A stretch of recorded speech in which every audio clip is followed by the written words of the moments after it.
falar a verdade. Isso, agora está gravando. Então dá uma olhadinha aqui, ó. Primeiro para a gente ver como é que a água ela vai entrar através da raiz da planta. Então, primeira coisa. Ô Zé, Oi. eu acho que você não está transmitindo, hein? Tá aparecendo aí, não? Vou tentar de novo. Não. Apresentando agora. Uma janela. Vamos ver. Olha se foi agora. Foi. Foi? Hoje tá osso esse negócio. Olha só, para vocês verem aí. Você tem aqui a raiz, tá? Da planta. E nessa região da raiz, você vai ter aqui a região que nós chamamos de pelos absorventes. E aqui você vai ter o caminho da água para a água atingir o xilema para chegar até as folhas, tá? Então, olha só. Os pelos são essas estruturas aqui protuberantes que você está vendo aqui na epiderme, tá? São estruturas que nós chamamos de estruturas transitórias, unicelulares, que tem um núcleo na ponta. Então, você tem tudo aqui, ó, tá? Estrutura apta para absorver. O conjunto desses pelos aqui, absorventes, nós chamamos de tricomas radiculares. Então, a água, ela pode tanto penetrar por esse pelo, quanto ela pode penetrar pela epiderme, tá? Que reveste a raiz. Então, é possível que ela penetre dos dois lados. O que vai acontecer? Aí tem duas opções para a água passar até chegar ao xilema. Uma opção é quando ela passa através dos microcapilares da parede celular. Então, lembrando que isso aqui é uma aula que a gente viu lá no segundo ano. Quando ela passa pelos microcapilares da parede celular, ela não tem tanta resistência à passagem da água. Tá vendo que ela está passando por fora aqui, ó? E lembrando que a parede celular é permeável, então ela passa com mais facilidade, até chegar no endoderme. Então aqui ela entra, passa pela epiderme, ó, aí tem o córtex, aí no córtex chega nessa região aqui que é o endoderma, que é uma barreira de célula.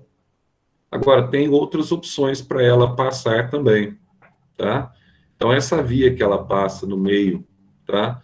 No meio intercelular, entre as células, nós chamamos de apoplástico, tá? Ou apoplasto. Qual que é a vantagem?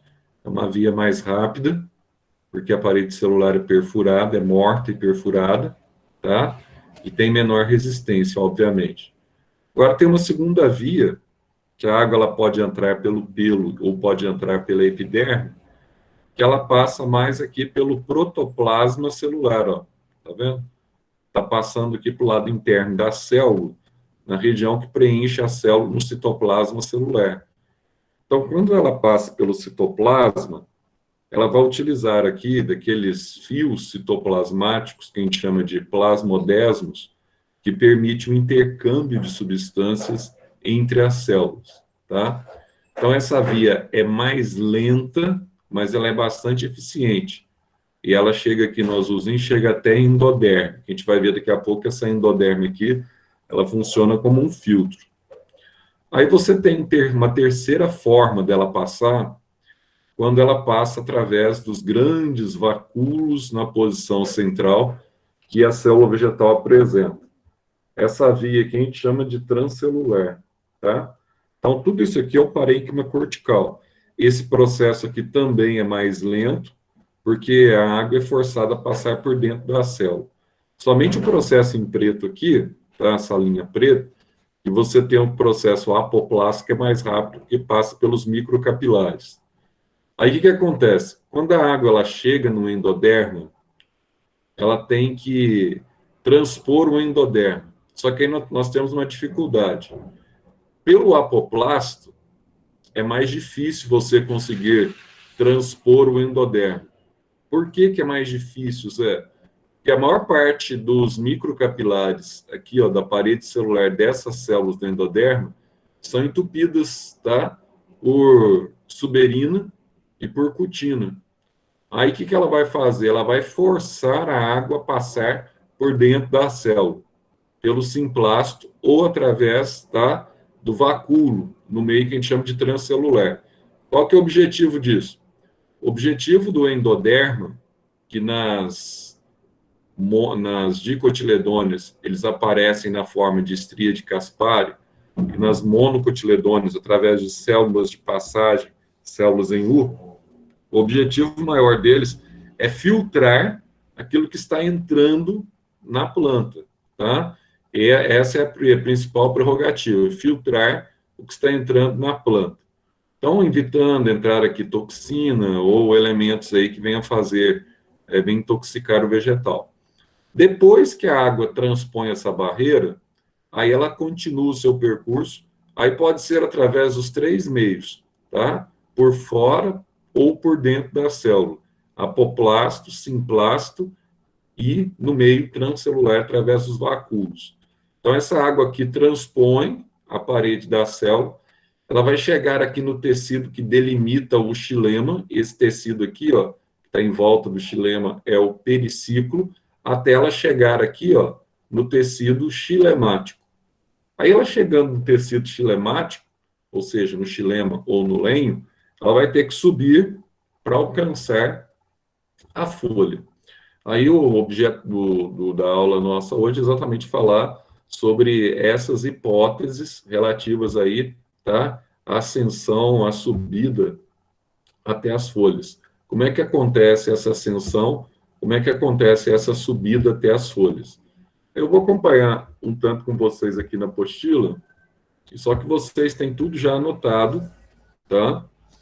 Aí do lado. Então, nós vimos como é que acontece essa absorção na zona pilífera. Coloquei uma imagem para vocês aí para facilitar a visualização.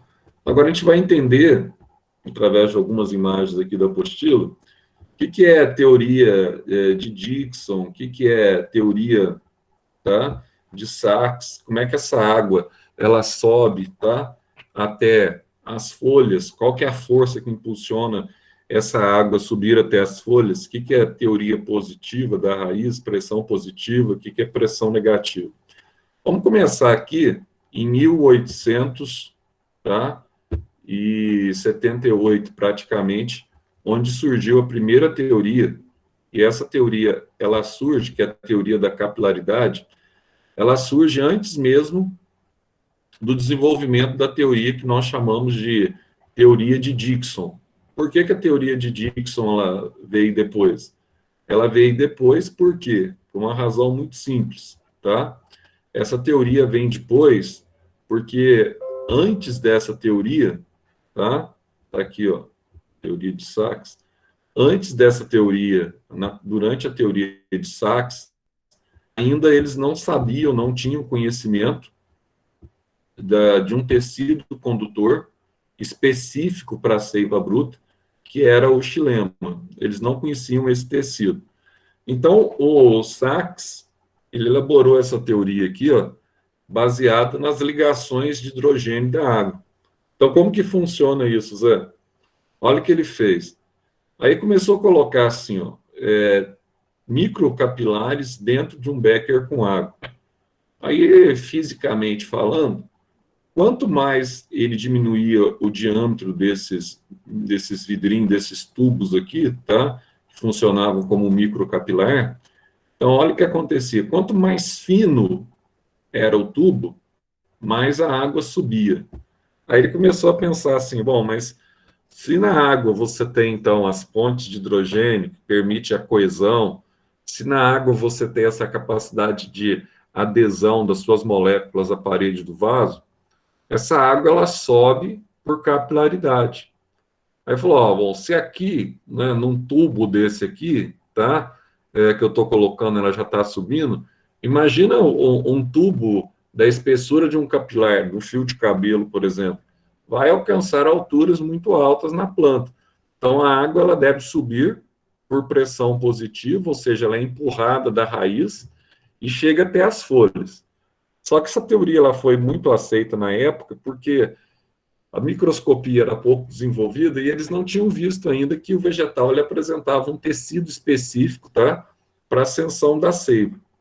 Pós-descoberta do xilema, essa teoria hoje, sabe-se que ela é válida, mas que ela não consegue permitir a ascensão da seiva na planta em mais de 1 metro, tá? Fica sempre inferior a 1 metro. Aí surgiu uma nova teoria. Aqui, então, ó, quando se descobre o xilema, você tem duas condições. Antes de chegar à teoria que a gente chama de teoria de Dickson, você tem duas condições.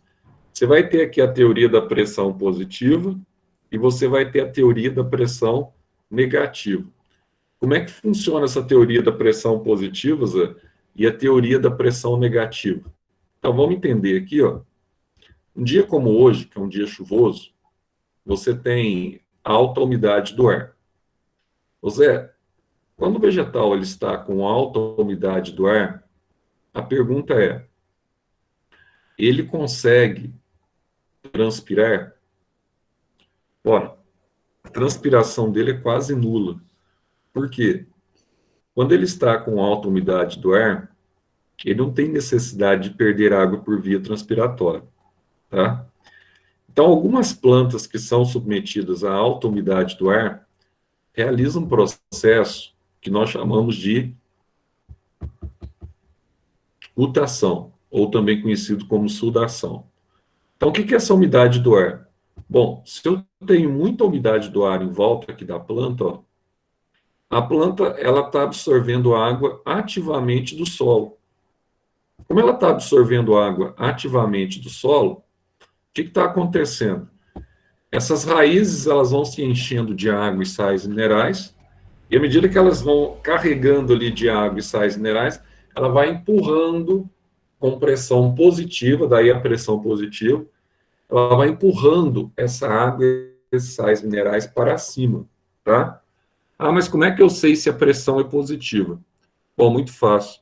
Se eu cortar um ramo dessa planta aqui, você vai notar o seguinte: na hora que você corta o xilema dela, você vai ver que a pressão é positiva porque a seiva que está no xilema, ela espirra, tá? Ela jorra. Isso significa que a pressão de dentro do vaso é maior do que a pressão do meio externo. Então, a seiva automaticamente ela vai jorrar, ela vai espirrar.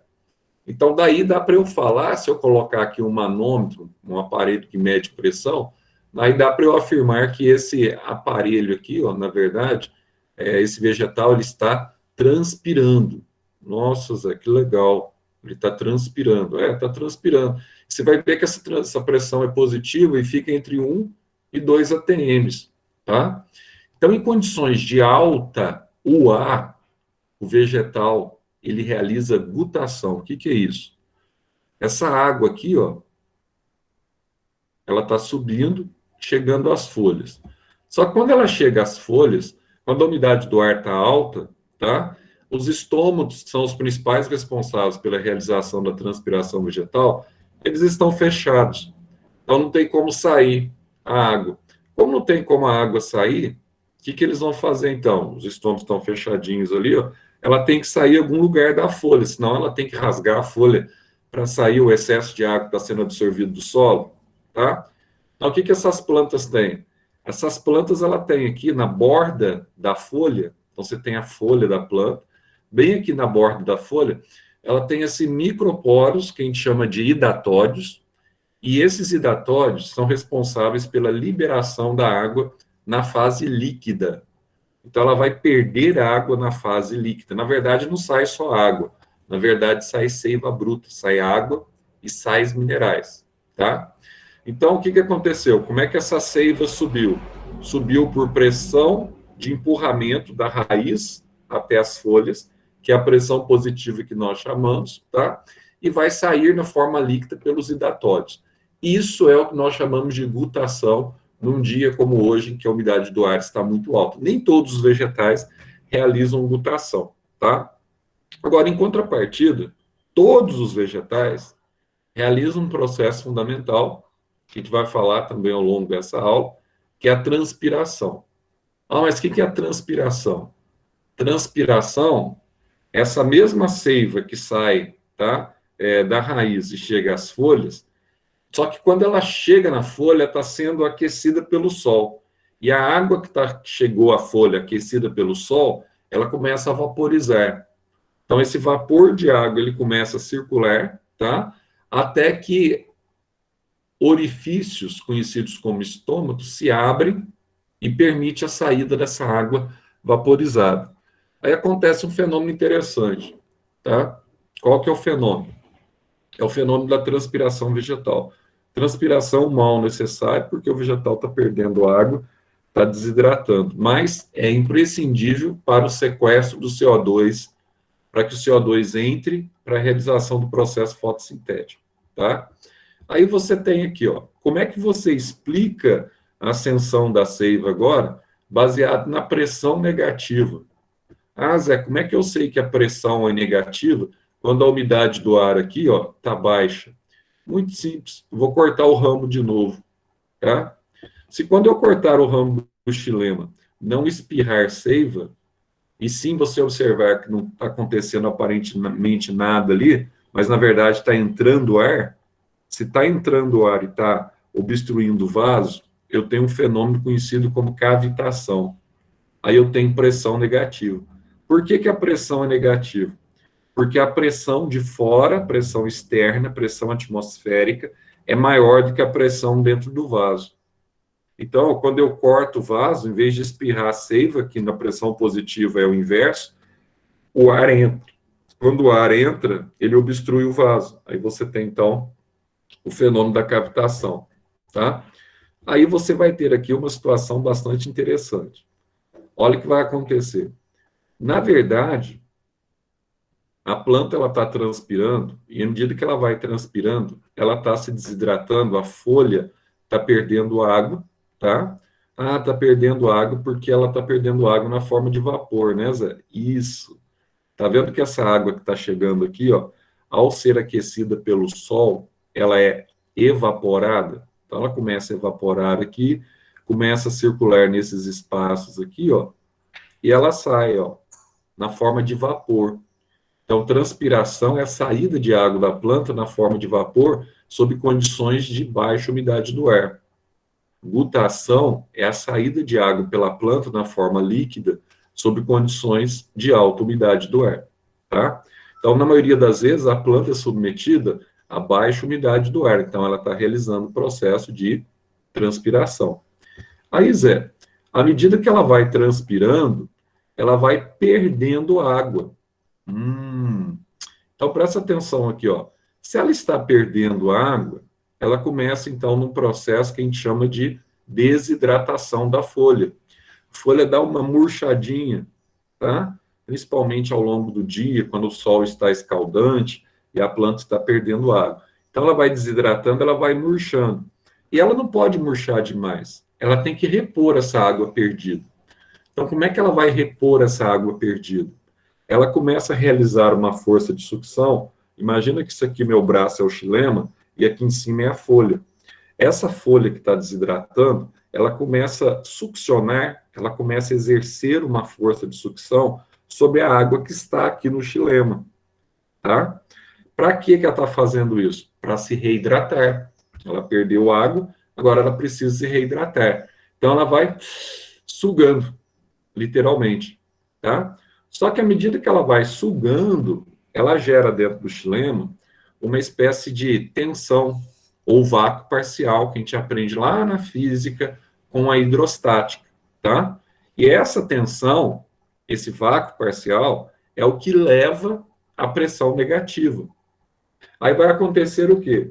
Então, sujeita a essa força de sucção da folha, a água ela começa a subir aqui da raiz, tá? Até as folhas. Só que agora, como acontece na gutação ela é empurrada da raiz para as folhas. Agora ela é sugada pelas folhas, tá? Então, a partir do xilema, chegando até as raízes. Agora ela sobe, tá? Sendo sugada pela folha. Isso que nós estamos falando é o que nós chamamos de teoria de Dickson, tá? Só que aí você tem algumas situações na física que quando ele apresentou a sua teoria, algumas pessoas o questionaram. Questionaram de que forma? Falaram para ele assim, mas Dixon, deixa eu te perguntar uma coisa. Se a força está exercendo essa sucção sobre o xilema, o que está acontecendo então de fato? Bom, está acontecendo aqui um episódio interessante, porque eles perguntaram para ele assim, como se você tem uma pressão interna negativa, como que não vai ocorrer a ruptura do vaso do xilema?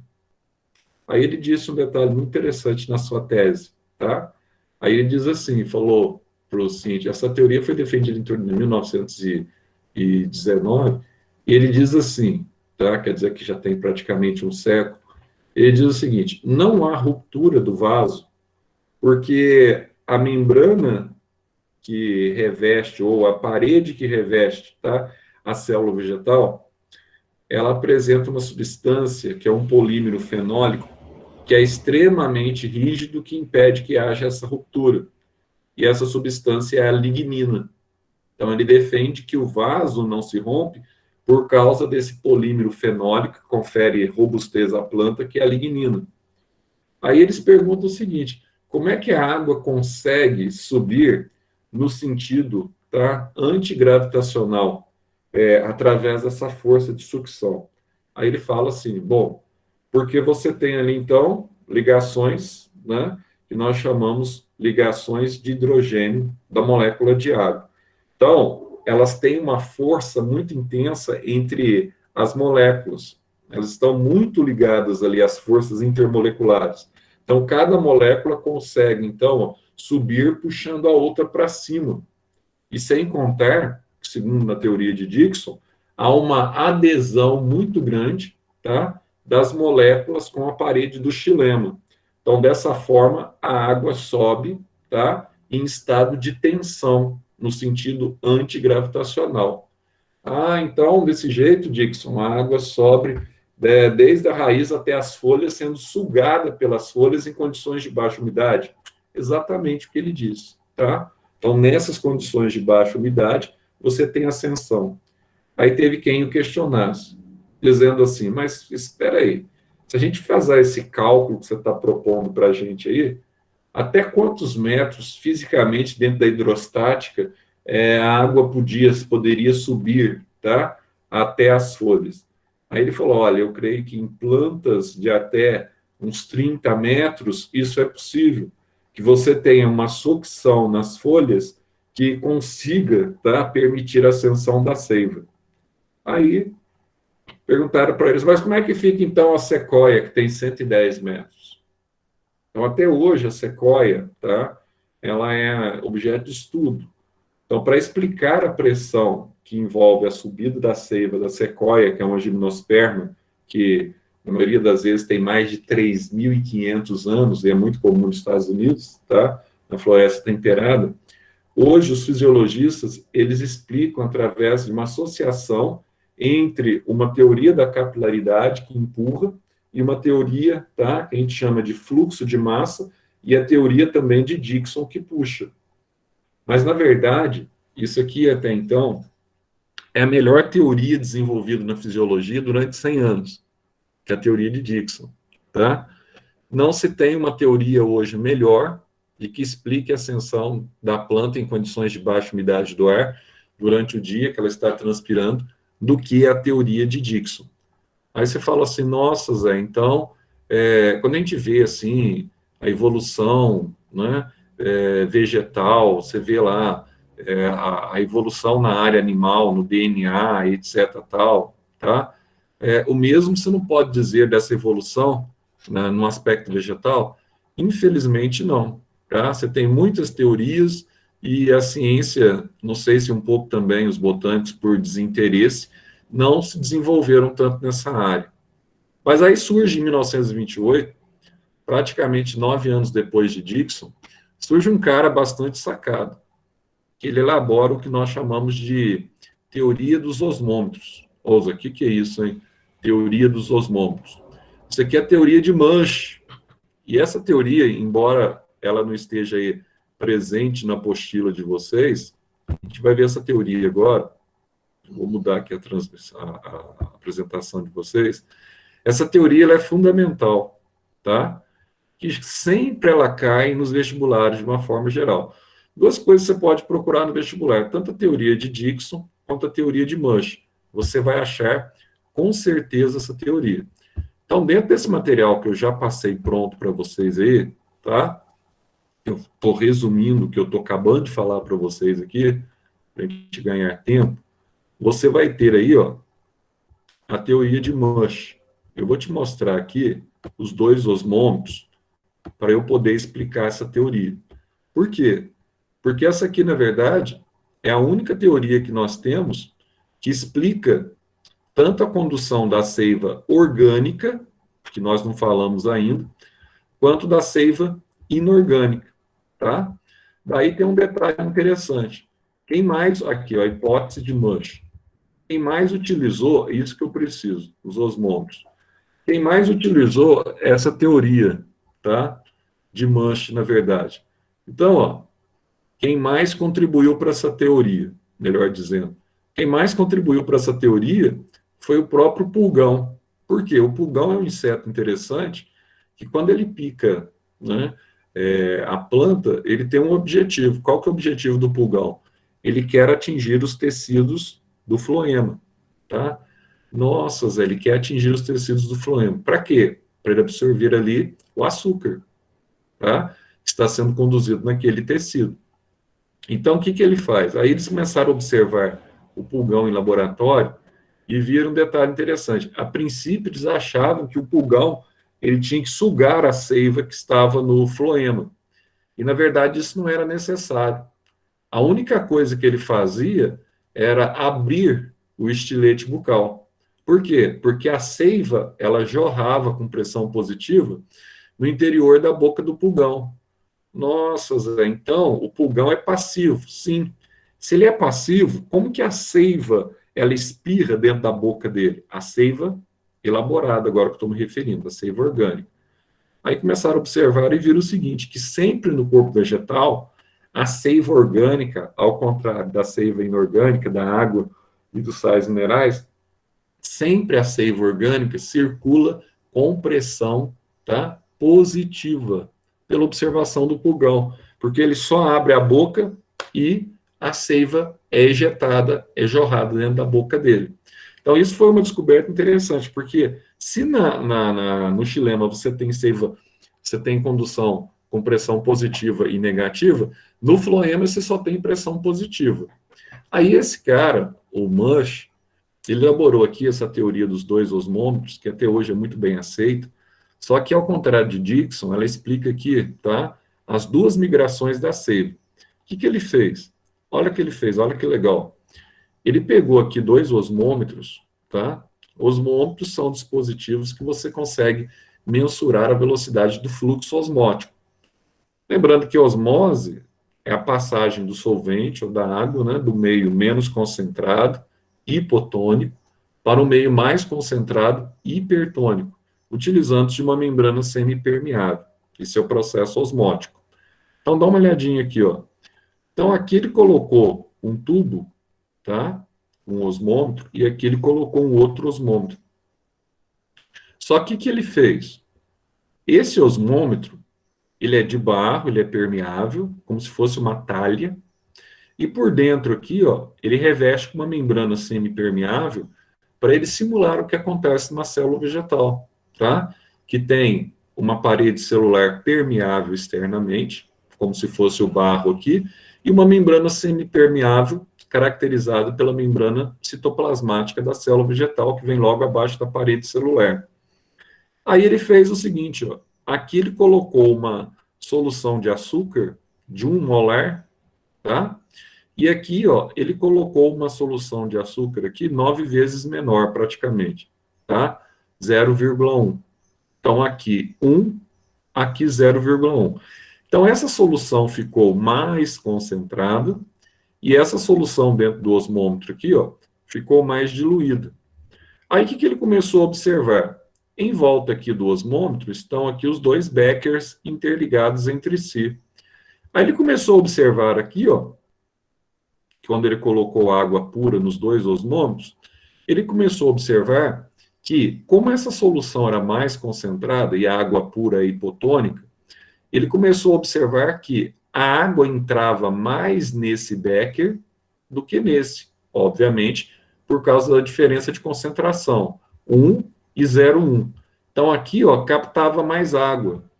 Ah, então, Zé, captava mais água, e o que acontecia aqui, ó?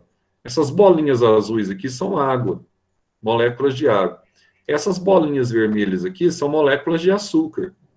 Aí ele começou a observar o seguinte, como ele ligou um tubo aqui, ó, permitindo o intercâmbio entre os dois osmômetros, ele começou a observar que no local onde você tinha maior concentração, subia aqui, ó, moléculas de água e moléculas de açúcar simultaneamente.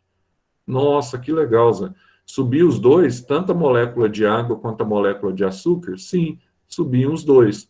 Só que, quando subia a molécula de água, a água que estava subindo aqui, ó, porque estava entrando água pura do meio externo, porque estava passando o solvente, mas não passava o soluto, então você tem processo osmótico, essa água que estava entrando aqui, ó, estava enchendo esse tubo. E o excesso estava subindo pelo tubo de vidro, tá? Ah, então quando ela subia pelo tubo de vidro, ela arrastava açúcar junto com ela, tá vendo? Aqui, ó, a água subindo e arrastando o açúcar em direção ao osmômetro B, ou ao osmômetro 2. O que acontecia, então? Ele começou a observar, mas esse tubo está passando uma solução de sacarose, água e açúcar, tá? Que chega até o osmômetro 2. E o osmômetro 2, além de receber água em menor quantidade, por osmose, tá? Acontecia um fenômeno interessante com ele aqui, ó. Ele ia se dilatando, ele ia inchando, inchando, até ele não suportar mais. Aí chegava um momento que ele começava a perder água por membrana semipermeável também.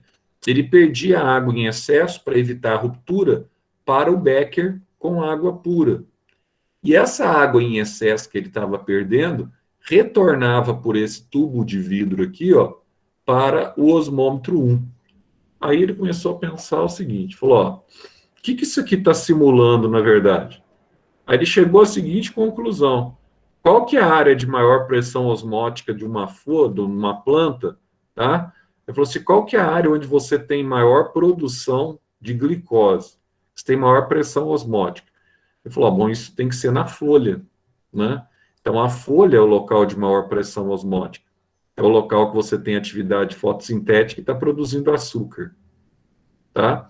Então, o que está acontecendo? A folha, ela representa esse osmômetro 1 aqui no desenho, tá? Que é o local onde ocorre a produção de açúcar. Ah, essa produção de açúcar na folha, em solução aquosa, ela vai descer através de um tecido condutor que leva, tá, água e açúcar até onde? Até a raiz. Então, esse tecido aqui, ó, onde a água está subindo e está arrastando o açúcar, ele chamou esse tecido aqui de floema, tá? Então, esse tecido de cima aqui, ó, é o floema, que está arrastando água e açúcar até esse local aqui, que é o osmômetro 2. Ah, então, quem que seria esse osmômetro 2? Esse osmômetro 2 é o local de reserva da planta. Qual que é o local de reserva da planta? O local de reserva é a raiz. Nossa, Zé, que legal. Então, aqui você tem, então, a raiz representada pelo osmômetro 2, tá? Aqui você tem a folha representada pelo osmômetro 1. E aqui você tem o floema através desse tubo de vidro 1 aí, que está passando água e açúcar até a raiz. Ah, bom, e vai acontecer o quê?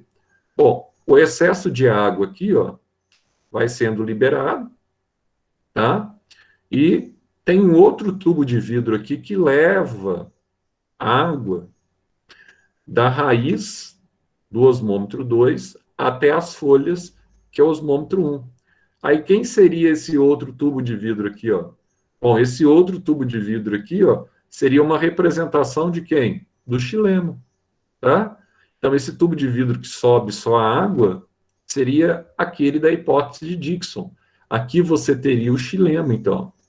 Então, nessa teoria dos osmômetros, você tem aqui, ó, a folha, você tem o floema, você tem a raiz e você tem o xilema. Simples assim. E você tem que saber identificar isso numa prova, tá? Aqui eu passei todos os passos para vocês, como é que funciona, tá? Tudo que eu acabei de falar está aqui. Outra coisa que é muito comum também em vestibular, a gente falar daquele anelamento, ou o nome mais antigo, anel de Malpighi. O pessoal fala assim, eu quero matar uma planta. O que eu tenho que fazer? Né? Isso aqui é crime ambiental inafiançável, tá? Não tem como você pagar fiança para sair da cadeia. Mas eu quero matar um vegetal. Aí o cara vai lá, descasca a árvore, tá? Descasca o tronco. Então aqui você tem duas situações. Você tem a situação onde o tronco é retirado e você tem a situação, tá? Onde apenas no ramo você faz esse anelamento. Presta bem atenção aqui, ó. Quando o anelamento ele é feito no tronco, acontece um episódio aqui, ó.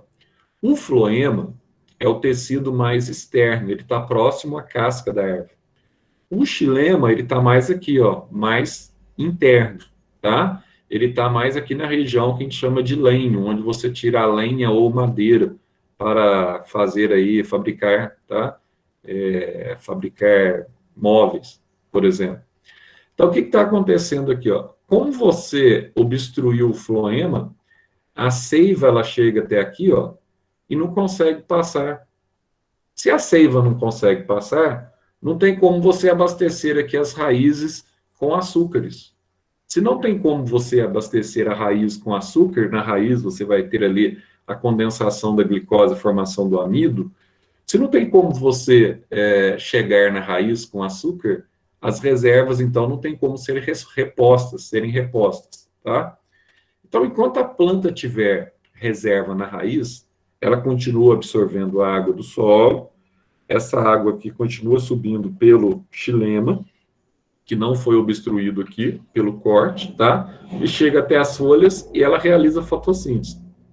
Só que chega um momento que as raízes não são repostas, que as raízes não recebem mais açúcar, não há reposição de açúcar nas raízes. Aí o que vai acontecer? Chega um momento que, como essa reposição não é feita, Zé, vai acontecer o quê? Não tem como, ela vai esgotar as reservas radiculares, não consegue absorver mais, tá? A água do solo. Como ela não consegue absorver mais a água do solo, a planta vai morrer. Porque a água, o xilema também, como ele não tem força para impulsionar essa água, a planta morre, a planta seca. Então, esse anel, quando ele é feito no tronco, ele provoca a morte da planta. Agora, em pomares, é muito comum você fazer isso aqui, ó, o anelamento no ramo, tá? Zé, que cara vem aqui e faz um anelzinho aqui no ramo. Por que ele faz isso, hein? Presta atenção que isso aqui hoje cai demais, tá? Por que ele faz isso, Zé? Bom, ele tem um objetivo muito simples. Qual que é o objetivo dele? Quando ele faz esse anel aqui, ó, a folha aqui está realizando fotossíntese, está produzindo glicose, tá? Pelos vasos líbero-lenhosos, aí você tem os vasos do líber ou do floema, vai descer aqui, ó, a seiva orgânica, e essa seiva orgânica, ela tem como destino o tronco ou o caule. Só que quando ela chega no anel aqui, ela não consegue passar. Não consegue passar, Zé, não consegue passar. Como ela não consegue passar, ela fica aqui bloqueada. Aí acontece o quê? Tá? Essa prática aqui é muito utilizada em uva, é muito utilizada em pêssego, algumas frutas. Para quê? Qual que é o objetivo? Ó? Como você bloqueia o açúcar aqui, isso aqui não mata a planta, até porque depois que ela produzir, você vai podar ela, tá? O bloqueio do açúcar aqui, ó, faz com que esse açúcar que está aqui bloqueado seja devolvido ao fruto. Então, esse açúcar que fica aqui, Zé, que não consegue passar, ele volta para o fruto no período aí de 10 dias, mais ou menos. Isso, e nesse período, é o período que coincide com o amadurecimento final do fruto. Para que serve essa prática de anelamento, o anel de Malpighi feito no ramo? Para adocicar o fruto, para tornar o fruto mais doce. Isso é muito importante para frutas como a uva, por exemplo, tá? Cuja a fruta em si ela é azeda, muitas vezes, se aumentar o Brix, se aumentar, então, o teor de açúcar, você faz esse anelamento. Então, esse anelamento é só para adocicar o fruto, não é para matar a planta. O outro anelamento que nós vimos, esse tem como objetivo matar o vegetal, porque ele está obstruindo aqui o tronco do vegetal, tá? Simples assim. Como essa aula aí, na apostila de vocês, ela é gigante, vamos falar um pouquinho agora sobre transpiração. Eu não sei, eles misturam tudo aí na apostila, né? Fala condução da seiva, mistura com transpiração, e aquele desespero faz um módulo gigante, só para falar que deu a aula, né? Mas a gente vai falar aqui devagar, para você conseguir observar aí daquilo que nós estamos falando. O que é transpiração vegetal? Então, nós já falamos que, embora a transpiração ela seja um mal necessário, tá? Mal porque a planta ela está perdendo água, mas ela, em contrapartida, ela é necessária. E através desse processo de transpiração, você tem a abertura do ostilo, e com a abertura do ostilo, você vai ter o quê? Ah, Zé, eu vou ter, então, a entrada de quem na planta? Olha, eu vou ter a entrada de CO2. Então, o sequestro biológico do CO2, tá? Da entrada do CO2 no vegetal, ele está condicionado, então, à transpiração.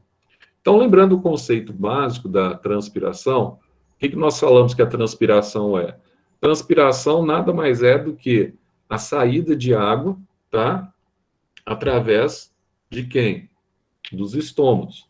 Ah, Zé, mas eu sei que 90% dessa água, ela sai através dos estômagos. Isso. E apenas 10% dela, ela pode também ser liberada, né, Zé? Pode. Por quem? Através da cutícula. Então ela pode ser liberada pela cutícula. Pode ser liberada pela cutícula, sem problema, tá? O que é a cutícula mesmo, Zé? Cutícula, ela reveste, tá? O limbo foliar do vegetal. Então ela tem essa condição de revestimento do limbo foliar do vegetal. Pois bem, Zé, se a transpiração ela tem essa condição, então quer dizer que mesmo com os estômagos fechados, o vegetal ele consegue transpirar ainda um pouco. É verdade isso, Zé? É verdade.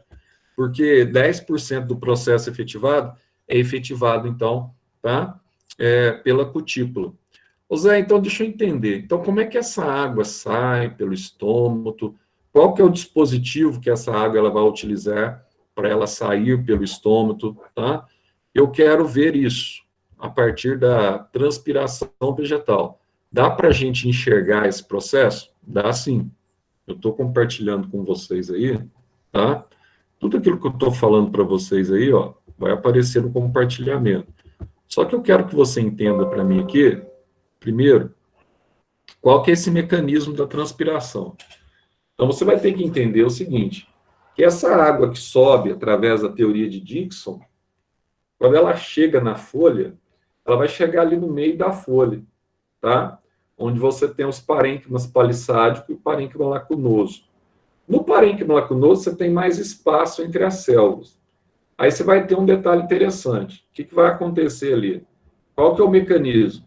O sol, ele está aquecendo o limbo foliar da folha, e ao aquecer o limbo foliar da folha, a folha, ela fica, tá? Aquecida, e o que desencadeia o processo da evaporação da água. Então, como essa água ela vai, então, se evaporando, ela vai se evaporando, o que vai acontecer?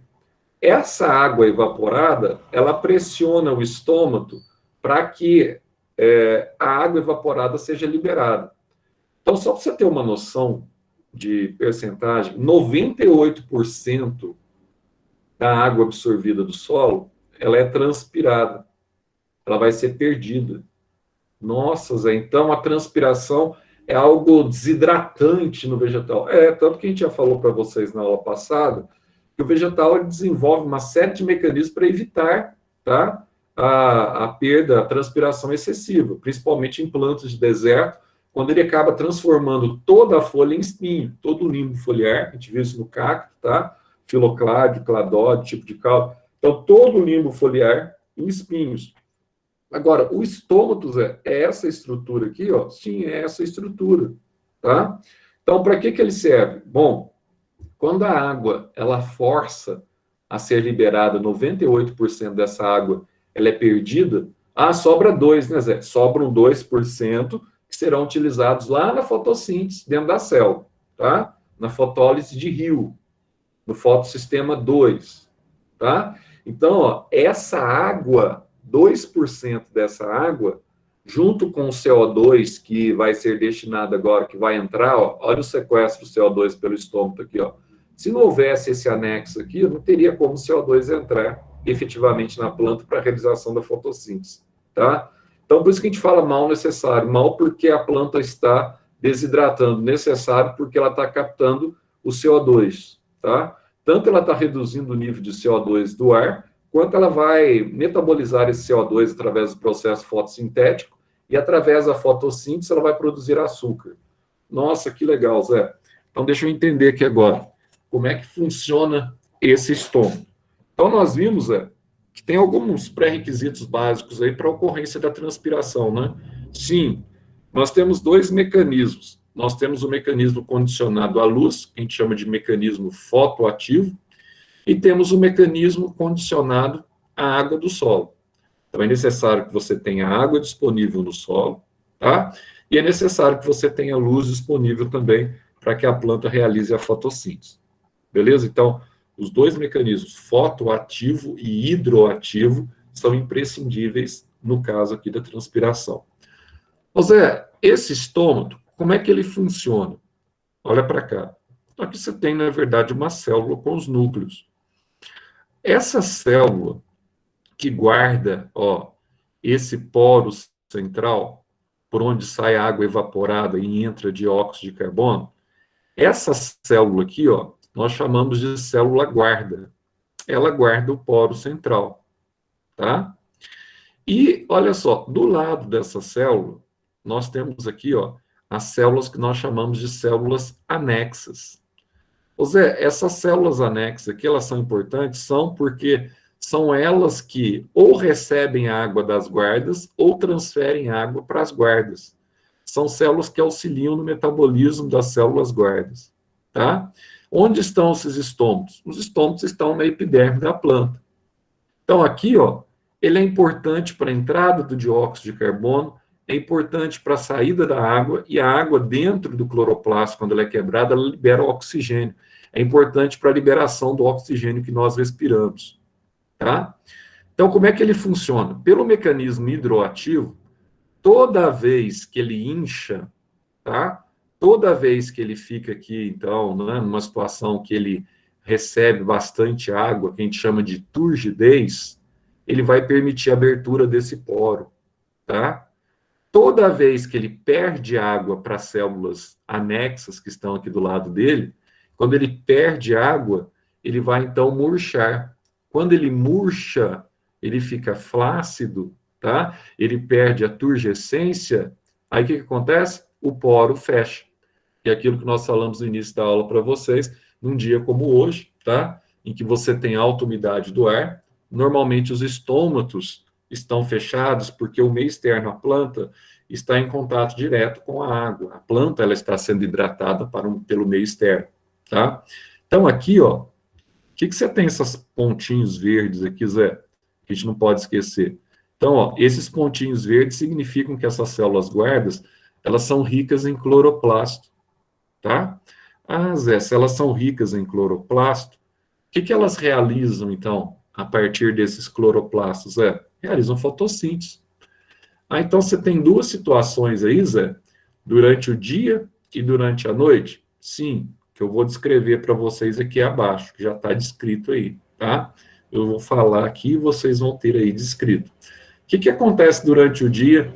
Na maioria das plantas, que não são plantas de deserto, que são plantas de ambiente em que tem boa umidade no ar e boa umidade, tá? No solo, que são as plantas que nós chamamos de plantas mesomórficas. O que acontece com essas plantas? Dá uma olhadinha aqui para você não esquecer, que é bem facinho você guardar. Olha só, durante o dia, na presença de luz, essas células aqui, ó, que a gente chama de células guardas, realizam fotossíntese. Agora, toma cuidado. Toda vez que ela está realizando fotossíntese, que está acontecendo? Quem que é a matéria-prima da fotossíntese? CO2 mais água. Ah, então ela está consumindo CO2 mais água para produzir glicose e liberar oxigênio, né, Zé? Isso. Agora, note você, se na presença de luz durante o dia, as células guardas estão consumindo CO2 mais água, quimicamente falando, eu posso partir do CO2 mais água, tá? E ter uma reação de adição na química, que nós estudamos agora recentemente na química. Então, ó, CO2 mais água como reagente forma qual produto? Forma um ácido, né? Que é o ácido carbônico. Nossa, é verdade, Zé. Você falou para a gente agora recentemente que formava um ácido, que é o ácido carbônico.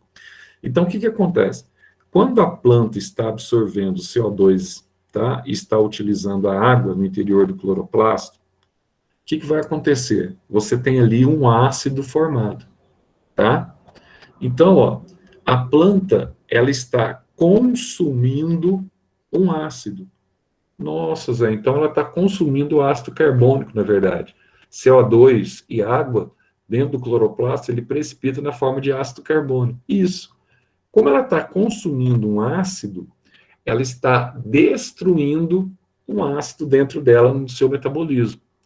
Ah, Zé, então à medida que você consegue diminuir o teor de um ácido para você consumi-lo, o meio, a tendência é o pH aumentar. O pH ficar alcalino, não é? Isso. O pH ele alcaliniza, ele fica básico, porque ela está consumindo um ácido. Em pH básico, você tem uma enzima aqui, conhecida como enzima fosforilase. Essa enzima fosforilase, ela converte, tá? A glicose, o amido, aliás, tá? Em glicose. Qual que é a diferença do amido e diferença da glicose, Zé? Bom, o amido é uma substância insolúvel em água. Vocês aprendem lá na termoquímica. E a glicose é uma substância com alta solubilidade em água, tá?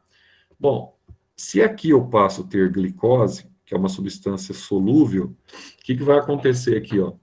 A concentração do meio intracelular aqui, ó, passa a ser maior.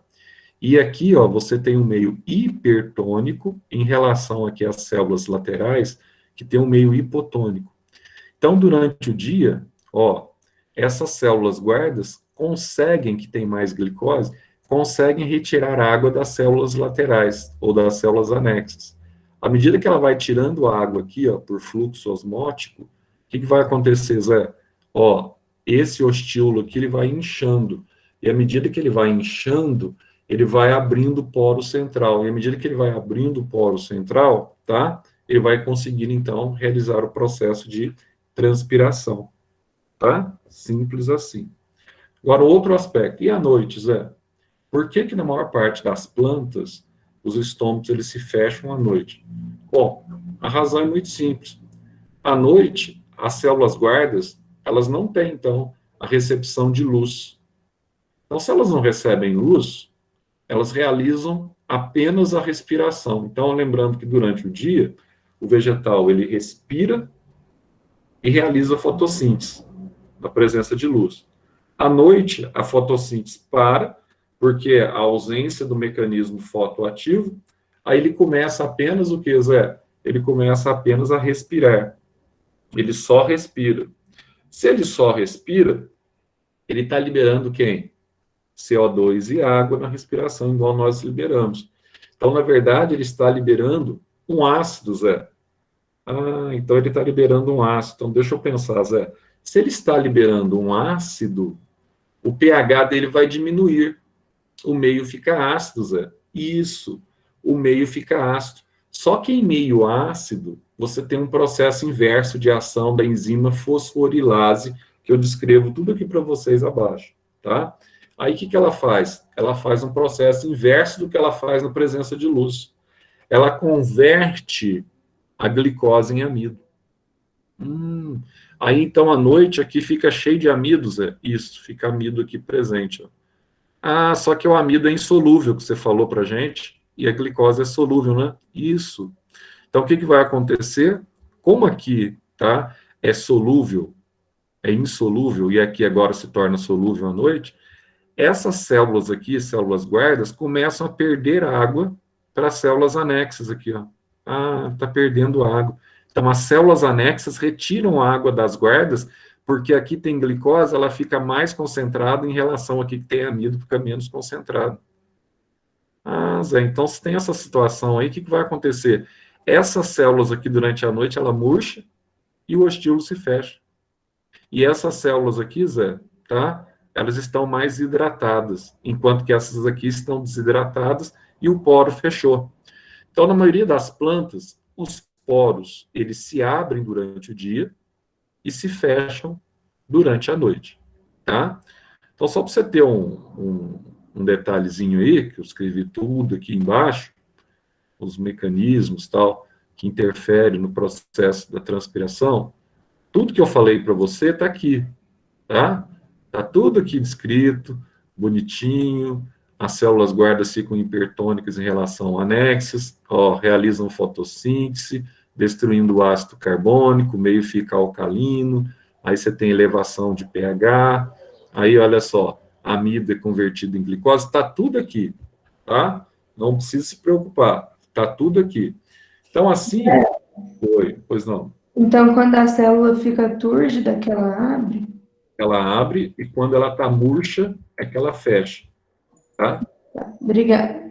E só para comentar aqui, ó, então, quais são os fatores principais que influenciam na transpiração vegetal? Que eu coloquei para vocês, então. Tamanho da folha, ó, a espessura da cutícula. Quanto mais delgada, mais a planta transpira. Quanto mais grossa, menos ela transpira, tá? A umidade do ar. Quanto mais baixa a umidade do ar, maior a transpiração. A água do solo, você precisa ter água do solo para que ocorra o processo de transpiração. Se não tiver água do solo, os estômagos se fecham para a planta não desidratar e não morrer. A luz, obviamente, é fundamental no mecanismo fotoativo. Ventos, quando você tem ventos brandos, você tira o excesso de calor do limbo. Isso favorece, tá, a transpiração. Agora, quando o vento é forte, vem um vendaval muito forte e tal, automaticamente a folha ela fecha por completo os seus estômagos, tá? Concentração do vacúolo, para depender aí da absorção, da coleta de água, e os pelos protegem os estômagos, evitando uma transpiração excessiva, tá? Pois bem, essa apenas é a primeira aula nossa. Todas essas informações aí da apostila de vocês, em função dessa primeira aula. A segunda aula, a gente vai mencionar aqui que é fácil.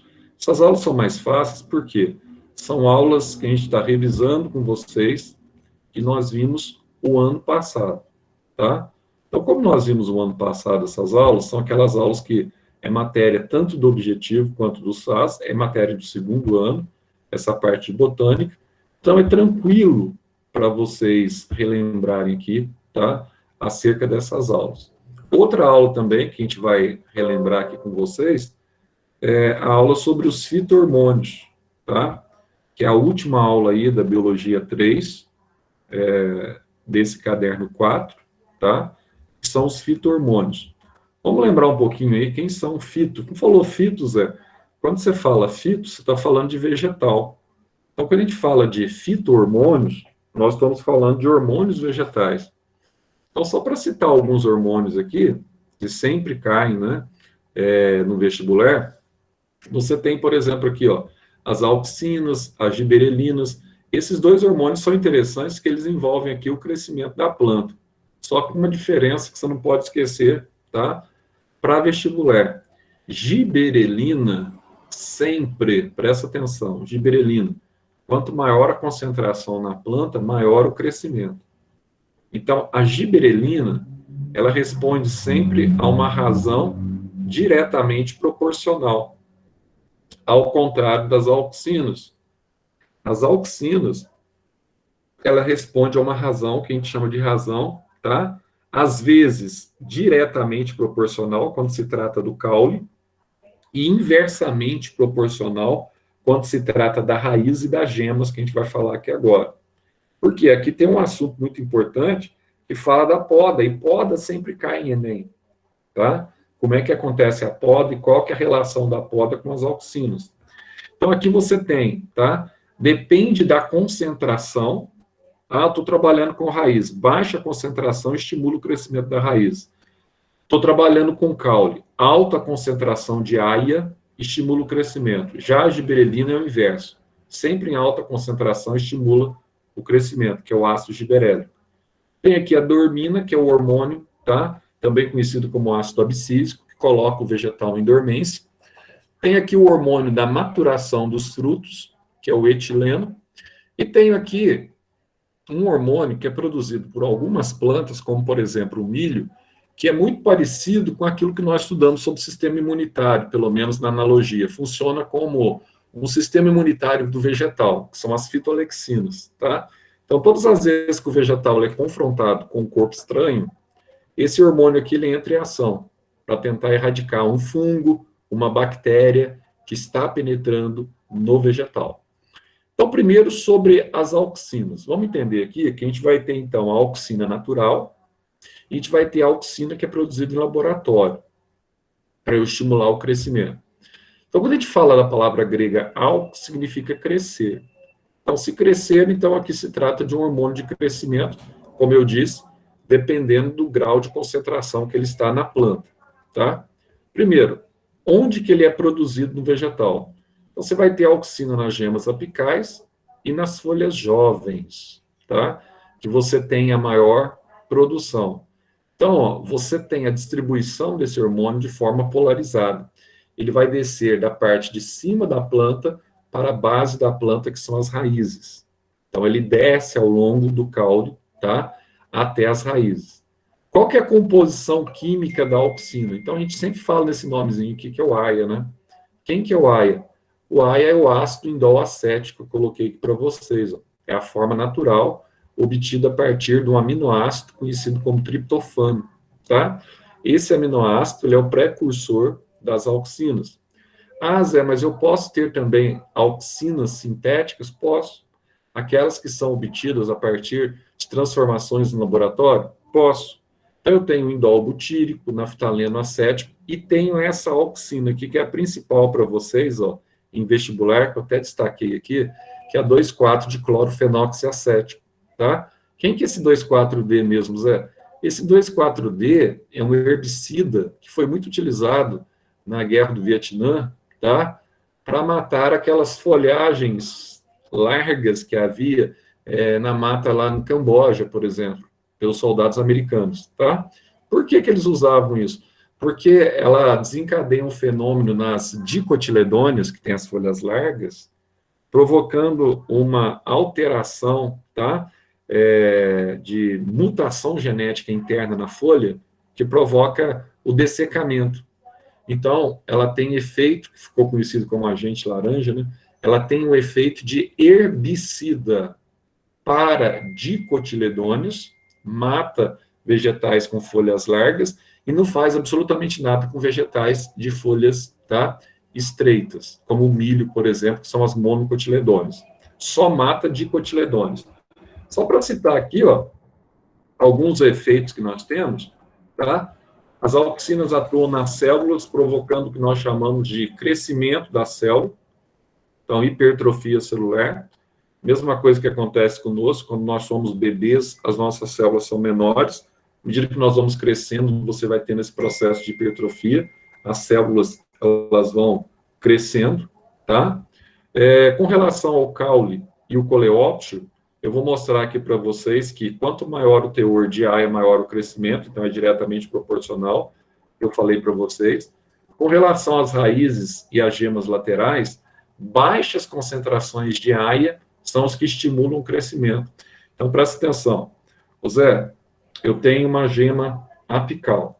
Essa gema apical, ela está produzindo muito AIA, tá? Então, o que ela está provocando? Ela está, então, desencadeando um processo que inibe a brotação das gemas que estão no caule, que são as gemas laterais. Ah, então, Zé, enquanto tiver essa gema apical produzindo muito AIA, e as gemas laterais são incentivadas por baixo teor de AIA como as raízes, Enquanto tiver muito AIA sendo produzido pela gema apical, a planta ela não vai ramificar, né, Zé? Não. Por isso que a poda é um procedimento para que você tenha ramificação. Você pega o café, você corta o ápice dele, você poda a parte de cima dele, para quê? Qual que é o objetivo da poda? A poda, quando você tira a gema apical, você diminui a produção de AIA. Quando você diminui a produção de AIA, naturalmente as gemas laterais ficam incentivadas a crescer, tá? Aí você tem o crescimento das gemas laterais. Você tem a brotação das gemas laterais. Nossa, que legal, Zé. Então é bem simplesinho isso. Sim, é bem simplesinho, tá? Que é o processo da dominância apical, da poda, para diminuir o teor de AIA e para que você tenha, então, tá, o crescimento das gemas laterais. Ah, Zé, então na raiz e nas gemas laterais, baixo teor. No caule e no capuz do caule embrionário, o coleóptico, que eu vou mostrar para vocês daqui a pouco a descoberta, tá? Você tem, então, alto teor de auxina para o estímulo ao crescimento. Outra coisa, lembra que nós falamos na aula passada dos frutos partenocárpicos? Esses frutos aqui são induzidos de forma natural, de forma artificial. Por quem? Pelo AIA. Então, nos vegetais, como a banana, que eu falei para vocês, limão Tahiti, laranja Bahia, eles são induzidos de forma natural, tá? Então, você tem uma produção maior de AIA nessa região, que já é produzido, que vai, então, favorecer o crescimento do ovário e a formação de frutos sem sementes. Agora, você pode obter isso em laboratório, tá? Quando você aplica a AIA diretamente também, tá? No ovário de certas plantas para obter frutos sem sementes. Outra coisa, quando você aplica, você corta um ramozinho, por exemplo, você cortei um ramo de uma roseira, aí eu aplico o AIA sintético, naftaleno acético ou indol-butírico na base da roseira, ela começa a ramificar, estimula a ramificação, tá? Esse ramozinho que eu cortei, que eu vou colocar no vaso, nós chamamos de estacas. Aí, a partir dessa estaca, que é uma forma de propagação vegetativa, você vai desenvolver uma nova planta de roseira, tá? Então, estimula a formação de raízes. E um detalhe interessante também, Zé, e para manter a folha aderida ao caule? Então, para eu manter a folha aderida ao caule, é só eu manter o teor de AIA, tá? Por mais tempo na planta. Quanto mais tempo eu tenho do AIA, tá? Na folha em relação ao caule, mais tempo a folha fica aderida ao caule. Por que a folha cai? Porque o teor de AIA ele vai diminuindo na folha, tá? E o teor de AIA no caule torna-se maior do que da folha. Então ela já está no processo de envelhecimento, ela já está no processo de senescência. Isso vai fazer com que haja a queda da folha. Nossa, Zé, então a queda da folha, toda vez que o teor de AIA do caule é maior do que a da folha. Enquanto o teor de AIA na folha é maior do que a do caule, a folha permanece aderida ao caule. Mesma coisa para o fruto, tá? Ah, Zé, quando eu tenho mais teor de AIA no fruto e menos no caule, o fruto permanece aderido ao ramo. Ah, se eu diminuir o teor de AIA do fruto, tá? Com o passar do tempo, o fruto vai amadurecendo e aumentar esse teor de AIA no caule, o que vai acontecer, Zé? O fruto cai. Ah, então, raciocina comigo numa questão de Enem. O cara faz a seguinte proposta para vocês. Como é que você consegue, você trabalha, por exemplo, com frutos, você tem um grande pomar. Como é que você consegue manter o fruto por mais tempo aderido ao caule? Como é que você faz isso? Ou como é que os agricultores fazem isso? Eles aplicam a auxina sintética no fruto, tá? Ele consegue segurar o fruto preso ao caule no período até de 15 dias a mais do que ele cairia naturalmente, tá? Então, a auxina ajuda isso. Agora, as experiências do Dr. Fritz, vocês vão lembrar agora do ano passado, eu coloquei aqui bem resumidinho, o que o Dr. Fritz fez? O Dr. Fritz ele descobriu, tá, as auxinas. De que forma que ele descobriu as auxinas? Tá vendo aqui, ó? Primeira planta aqui, ó, o caulículo, quando ele começa a crescer, ele tem esse capuzinho aqui, ó. Esse capuzinho aqui a gente chama de coleóptilo, tá? Aí ele começou a observar o seguinte: quando ele cortava esse capuz, a planta parava de crescer. Aí ele começou então, né, a falar assim: bom, será que existe alguma substância que é produzida nesse coleóptilo aqui, no capuz, né, que estimula a liberação de algum hormônio? Ele não sabia, tá? Ele só ficou pensando. Aí ele pegou aqui o agar, que é que a gente vai estudar na próxima aula sobre as algas, tá? Então, o agar é uma alga esponjosa. Todo elemento que você coloca aqui, ela absorve. Aí, quando ele colocava só o agar, essa alga, no coleóptilo decapitado, aí ele falou: bom, não acontece nada, fica normalzinho, tá? Não acontece nada. Aí ele resolveu pegar os coleópteros aqui, ó, os ápices dos coleópteros decapitados, colocar sobre a esponjinha de agar, tá vendo aqui? Colocou sobre a esponjinha de agar. Aí ele começou a ver um detalhe interessante. Se tivesse alguma substância que era produzida aqui no ápice, seria absorvido pela esponja. Aí ele tirou todos esses ápices aqui depois de certo tempo, colocou só a esponja agora, para ver se essa esponja absorveu alguma coisa que ia passar para o vegetal. E, de fato, ela absorveu. Ó, colocou a esponja sobre a planta, e quando ele coloca aqui, ele vê, então, tá? Com o passar do tempo, ela volta a crescer. Por quê? No ápice, no coleóptero, estava sendo produzida alguma coisa que ele não sabia o que era absorvido pela esponja. Aí ele ficou com aquilo, né? Isso foi em 1928. O que será? Será que havia alguma substância que era produzida pela esponja, etc, tal? Bom, enfim, em 1940, eles descobriram qual era essa substância. Aí descobriram no laboratório, não foi ele, o Dr. Fritz, tá? Aí descobriu que essa substância era o AIA. Aí deram o nome nessa substância de auxina, tá? Que vem de aux, crescer, ou seja, hormônio destinado ao crescimento, tá? Aí você tem, então, essas auxinas que são utilizadas, como eu disse para vocês, já falei, né? Como dissecantes, como herbicidas para folhas largas, para dicotiledôneos. Folhas estreitas, elas não têm nenhum efeito. O outro hormônio que nós vamos ter aqui, ó, são as giberelinas. Isso aqui é fácil. Na década de 30, no Japão, eles começaram a observar o seguinte, que algumas plantações de arroz estavam crescendo demais.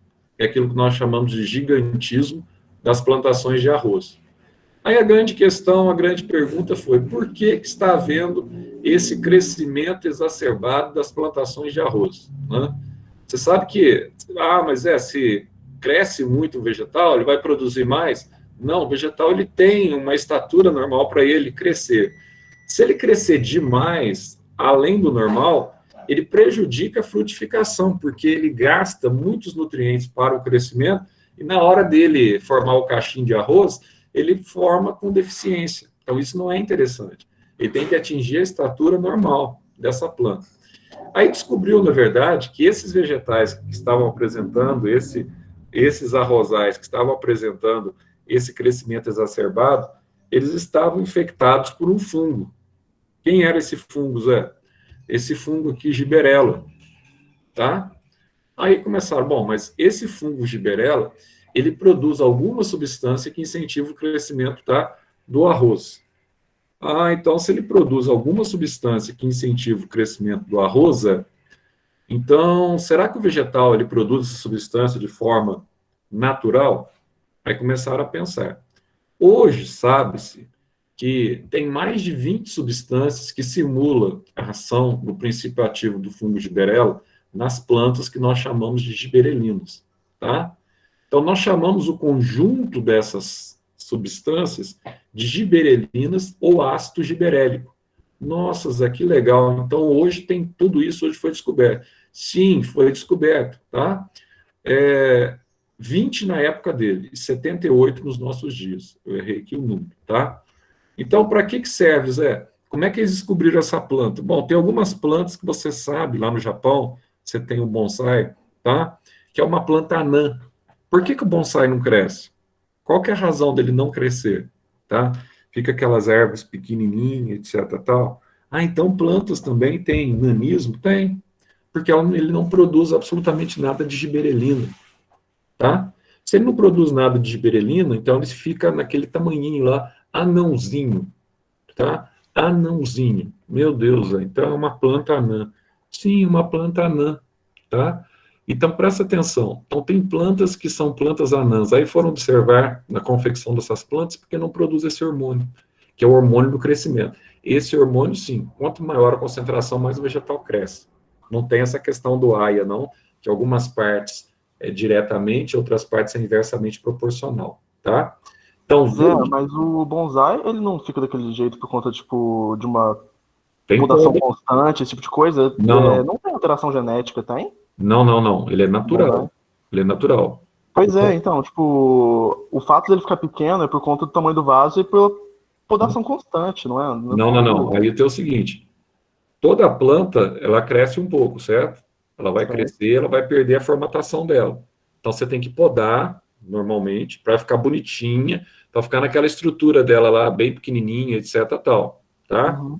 Mas tem plantas que eles mantêm pequena através de poda, que não é o bonsai, tá? Ah, O tá. bonsai é só para você, esteticamente, você melhorar, né? Para não ficar, tipo, a gente corta o cabelo para não ficar doidão, né, Chiber? Porque senão, não é que o nosso cabelo ele vai parar. Então, tem um crescimento natural, mas só que ele não cresce como as outras plantas. Se você deixar na natureza assim, ó, vamos deixar aqui uma árvorezinha de bonsai. Ah, ela vai crescer, Zé, vai chegar a uma estatura de um. Não vai ficar mais ou menos esse tamanho aqui, ó. Não passa Uhum. disso. Agora, ela pode ficar meio descabelada, vamos chamar assim. Aí, no que ela fica descabelada, você tem que ficar parando para ficar bonitinha, que eles fazem, tá? Entendi. Agora, tem muitas plantas que eles vendem como bonsai que não são bonsai, tá? Na verdade. Aí eles mantêm pela poda, aí você leva para tua casa, aí você acha que é, quando vê ele cresce muito. Aí já não é. O verdadeiro bonsai, ele tem, então, essa característica de nanismo, que é a mesma característica que os animais têm quando tem dificuldade de produzir, tá, o hormônio GH. Então, quando você tem uma deficiência no GH, também nós desenvolvemos nanismo. Então, seres humanos com estatura menor do que 1,30 m, 1,35 m, são considerados anãos, tá? Então, se você tem, tá, nanismo, a pessoa tem nanismo, o vegetal também tem, só que é lógico que aqui está envolvendo adeno-hipófise, no vegetal está envolvendo esse hormônio que é a giberelina, tá? Então, existem plantas anãs, vamos dizer assim, existem plantas anãs. Agora, existem plantas que crescem muito também. Agora, só um detalhe aqui, ó. Qual que é a relação das giberelinas, do AIA e das sementes? Não esquecer disso para Enem. A giberelina e o AIA atuam diretamente na germinação das sementes, tá? Então, se ele atua diretamente na germinação das sementes, então sempre na época da germinação, as sementes liberam esses hormônios para quebrar a dormência. Ah, Zé, então ela quebra a dormência? Sim, ela vai quebrar a dormência das sementes. Aí eu coloquei aqui um monte, tá, de informações para vocês. E na agricultura, por exemplo, quando você pega uma folha, vegetal folhoso, principalmente de hortaliça, e você aplica giberelina, quando você aplica, por exemplo, agora sai da hortaliça, vai na parreira, na uva, você vai ver aquelas uvas gigantes, você fala assim, nossa, tem a Niagara que era grande mesmo, mas você tem uvas que são desproporcionais. Você fala assim, nossa, que delícia, olha só que folha imensa. Normalmente isso acontece porque não é um produto orgânico, tá? Normalmente isso acontece porque está sendo levado a uma indução hormonal. Ah, então isso aí, Zé, ao longo do tempo, é legal a gente consumir isso? Não, não é legal, tá? Outra coisa que nós temos também com relação às giberelinas, que nós não podemos esquecer, ter a mesma ação das auxinas no ovário, tá? No ovário que não foi fecundado. Se você aplicar giberelina em ovários não fecundados, você pode estimular o surgimento de frutos que nós chamamos de frutos partenocárpicos, frutos sem sementes. É a mesma situação. Além das giberelinas, nós vamos ter aqui um outro hormônio que é bastante legal, que são as citocininas, tá? Você vai guardar esse hormônio, isso aqui você não tem muito a guardar, por quê? Ele é um hormônio que estimula o ciclo celular, estimula a mitose, e ele é um hormônio que atua diretamente na manutenção do nitrogênio, tá, proteico na planta.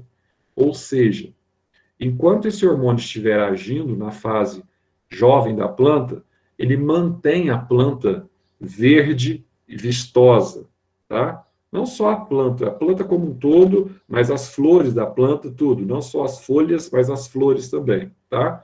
É um hormônio que atua anti-senescência, ou seja, senescência, envelhecimento, tá? Inclusive, ele é muito utilizado nas floriculturas, porque você aplica esse hormônio. Qual que é o objetivo de você aplicar esse hormônio? Aí você vai lá, você tem lá aqueles, como é que chama lá? Xavier gosta de dar para as meninas lá, Xavier, buquê de flor. Aquele buquê de flor, você gosta de dar para as meninas? Buquê de flor. Aqueles buquê... Prazer, não sabia disso não. Quando a menina ganha um buquê de flor, ela coloca em casa lá, que ela dura mais de uma semana e não murcha. Depois que começa a murchar. Por quê? Na floricultura, eles aplicam esse hormônio anti-envelhecimento e anti-senescência para manter ele mais tempo verde, mesmo fora da planta, etc. Tal. Não é algo natural. Então, você consegue manter até quase 7 dias ali e ele está bonito, a flor ainda está bonita. Eles usam esse hormônio aqui, a citocinina. Uma outra questão também, que é bastante utilizada no laboratório, é a associação do AIA com a citocinina. Para quê, Zé? Você mistura o AIA com a citocinina para você obter os clones vegetais, que são plantas geneticamente idênticas. São plantas clonadas, tá? Geneticamente idênticas.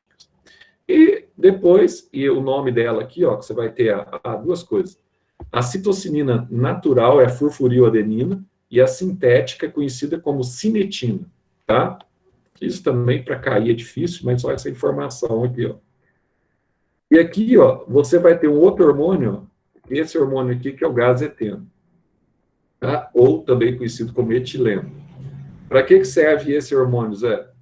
Toda vez que o fruto está se aproximando do período de maturação, tá? O que acontece? Você tem uma aceleração na liberação desse gás. Vou dar um exemplo simples para vocês. É lógico que, se o fruto ele está entrando em processo final de maturação, ele está se predispondo a entrar em decomposição. Se ele está se predispondo a entrar em decomposição, o que vai acontecer com esse fruto? Vai acelerar o processo respiratório. E ao acelerar o processo respiratório, você contribui para a produção desse hormônio aqui, ó, que é o etileno. Então, presta atenção aqui, ó. Esse etileno, como é que você força a banana amadurecer? Um exemplo bem claro. Zé, lá em casa eu pego e coloco o jornal em volta da banana lá. Eu embrulho a banana no jornal. Por quê? Você está abafando o processo, está acelerando o processo transpiratório e você está favorecendo a liberação desse hormônio, que é um gás. Esse hormônio, fundamentalmente, a principal função dele é atuar na maturação, tá, dos frutos, que é o gás eteno. Então, presta atenção, embora ele seja um gás para a planta, ele tem um efeito hormonal. Só que além, tá, do amadurecimento, ele atua também aqui auxiliando o processo de abscisão ou da queda de folhas e frutos, com a queda do teor de AIA, tanto na folha como no fruto. Então, ele atua em conjunto no processo de queda, tá? E outra coisa aqui também, ó, que a gente vai ver depois, ele atua no processo de estiolamento. A gente vai entender na próxima aula, já do caderno 5, dessa parte aqui, tá? Pigmento fitocromo, e vai entender o que é o estiolamento, por que tem alguns vegetais que eles crescem com baixa luminosidade ou na ausência de luz, eles crescem meio amarronzados, né? E crescem estiolados. E qual que é a ação desse hormônio etileno durante o estiolamento? A gente vai entender isso também. Essa dormina aqui, ó, é um hormônio fácil. Por quê, Zé? Porque esse hormônio conhecido como ácido abscísico é o hormônio que, quando você pega aquelas florestas temperadas lá dos Estados Unidos, etc. tal, né, quando a temperatura ela cai abaixo de 3 graus Celsius, a planta ela para de realizar fotossíntese, tá? Como a planta para de realizar a fotossíntese, ela tem que se manter ali durante o inverno, durante 3 meses, por exemplo, tá? Ela tem que se manter com nível metabólico e tem que ter na raiz dela as reservas. Então, como ela parou de realizar fotossíntese com temperatura inferior a 3 graus, o que ela faz? Entra em ação esse hormônio aqui, ó. Para que serve esse hormônio, Zé? Ele coloca o vegetal em dormência. Então, ao colocar o vegetal em dormência, caem todas as folhas e o vegetal parece que está morto nesse período e ele vai sobreviver com as reservas radiculares, tá? Aí, ó, começou de novo a aquecer, a temperatura começa a subir. Aí o vegetal, a dormência do vegetal é quebrada, o vegetal ele volta a entrar em fase vegetativa e começa novamente o período de brotação. E aqui, ó, a fitolexina, que eu já falei para vocês, que funciona aqui como um mecanismo leucócito, vamos dizer assim, a analogia que nós faríamos seria os leucócitos do sistema imunitário de alguns vegetais, tá? Produzindo aí uma espécie de anticorpo para atacar aí certos invasores externos presentes na planta, tá? Mesmo tentando, a gente vai ficar ainda com aula que a gente vai terminar em uma aula, e a semana que vem, de qualquer forma, a gente vai começar o caderno 5. Então, dessa forma, eu terminei aquela parte de botânica com vocês, que faltava aí da biologia 3, tá? O material tá aí, vocês podem depois aí guardar o documento de vocês, o documento de vocês aí. Semana que vem eu vou terminar com vocês, é rápido, aí já é mais rápido. Achei que não deu para terminar hoje também, porque dá o tempo. Mas semana que vem eu termino com vocês. O material eu já mandei para vocês aí, sobre pelo menos 7 protozoários que você tem que saber o nome, tá? E o nome da doença por ele desencadeado. O agente etiológico e o nome da doença. Selecionei 7. Coloquei aí, a gente vai falar sobre esses ciclos, falar sobre malária, falar sobre doença de Chagas, tá? Falar sobre toxoplasmose, falar sobre leishmaniose, amebise, giardise, tricomoníase. A gente vai falar sobre esses protozoários fundamentais aqui no Brasil, tá? E vamos falar um pouquinho sobre as algas também. Assim a gente acaba a biologia 1. Aí, mais uma vez, eu vou terminar com vocês biologia 2, 3 e 4. Mas tá bom, tá? A gente sai da biologia 2, 3 e 4, e talvez já na semana que vem a gente começa já o caderno 5. Vai ser fundamental para nós esse mês de outubro aí, a gente agilizar esse caderno 5. Beleza, pessoal? Então, despeço de vocês agora, vou interromper aqui a gravação. Aguardo vocês na próxima segunda com mais uma aula